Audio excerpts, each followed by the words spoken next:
Pourquoi a-t-on fait une copie de la grotte Chauvet? Dans le département de l'Ardèche, un nouveau lieu vient d'ouvrir au public. C'est la caverne du Pont d'Arc. Il s'agit de la réplique de la grotte Chauvet, une reproduction de l'original, si tu préfères. Cette copie parfaite est située à 2 km de la vraie grotte. Elle va permettre à des milliers de personnes de découvrir un chef-d'œuvre de la préhistoire.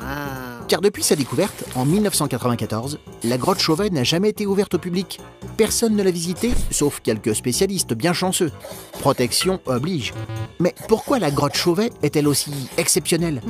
D'abord, en raison de son âge. Imagine, les œuvres qui ornent ses parois datent du Paléolithique. Elles ont 36 000 ans. Elles sont parmi les plus anciennes au monde. Ce sont les premières œuvres d'art réalisées par l'homme de Cro-Magnon, notre ancêtre. La grotte Chauvet est aussi parfaitement préservée. Et pour cause, son entrée a été bouchée par un éboulis il y a 22 000 ans. Idéal pour la conservation. Mais surtout, la grotte Chauvet vaut par le nombre et la qualité de ses peintures. Il y en a plus de 1000, dont 442 représentant des animaux. Des bisons, des chevaux, des rennes, des rhinocéros. Pour peindre et sculpter ces figures, les hommes de Cro-Magnon ont utilisé des techniques très perfectionnées. Ils ont fabriqué des outils et de la peinture. Ils ont utilisé le relief de la roche pour donner l'impression que le tigre bondit.